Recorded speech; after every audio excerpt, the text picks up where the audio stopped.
Have you been in a meeting where everybody nodded, they were happy, they looked like aligned, and then a few days, sometimes a few hours later, you discover that many people were not aligned at all.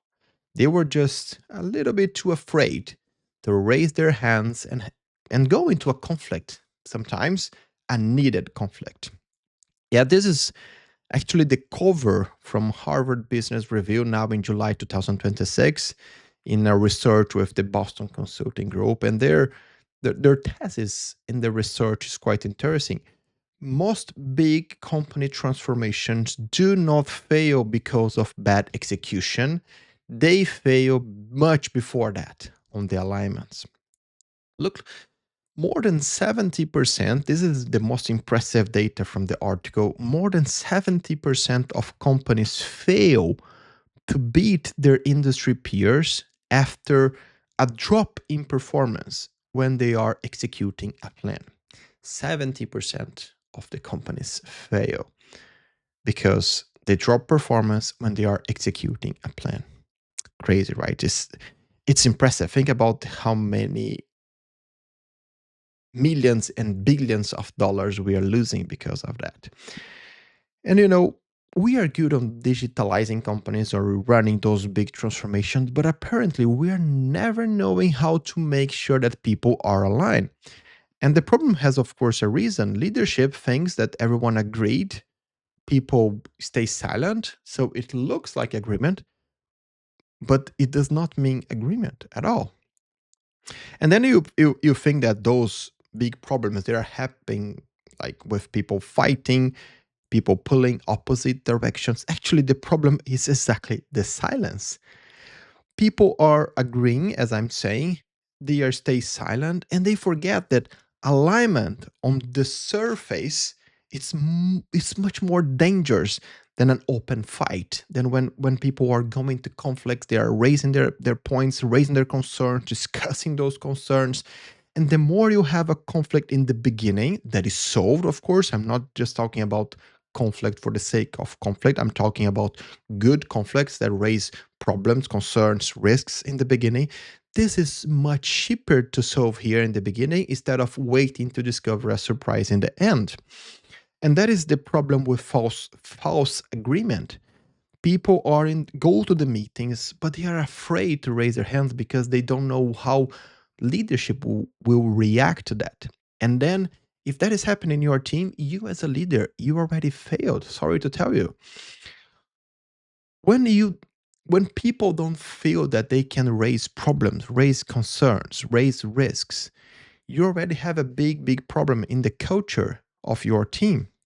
You already I'm sure, as I mentioned in the beginning of the topic, I'm sure you already walked out from a meeting where everybody was happy, and then a few moments later you discover that someone just messed up with something because they didn't understood what were their roles, what specifically they should have done. And if you are a leader, the risk here is that if you cannot measure that just by reading the room, you are not doing your job properly. Sorry to tell you again that. Because silence in the meeting is not consensus. It doesn't mean that people are agreeing. So you need to be specific. If you are a leader, it can be a team leader, a product leader, a project leader, an organization leader, a senior leader. You need to understand that because that is your role. You need to force for specificity when you are seeking for alignment. Who is going to do what, by when, how? And going to details is important. People think that they are losing time when they do that in the beginning or in the planning phase or in those discussions, but actually they are saving time, saving money, because bringing up the disagreement early or in an early stage, it makes it safe. When you're going to discover a problem just in the end, we have a big problem because the cost of change is so much bigger later. So when it looks like everyone else is aligned, you need to raise a few concerns. A few lights should be turning on for you. We need to understand that real agreement can hurt, and that is part of the game.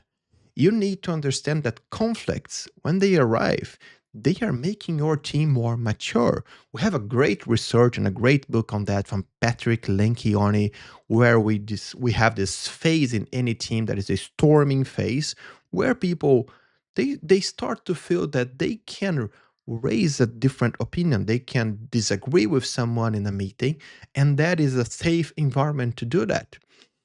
It's your role as a leader to build the safe environment. Of course, it's not something that you build completely alone. You build with the team, but it's your role to make that happen, to make sure that things are moving the right way so people can feel comfortable when raising a problem, when going to conflict, when disagreeing with someone. Because agreeing fast is comfortable, and that is exactly why it almost never is an actual agreement. And you need to understand that early, because the earlier you understand that, the better for your leadership, for your team, and therefore for your business results.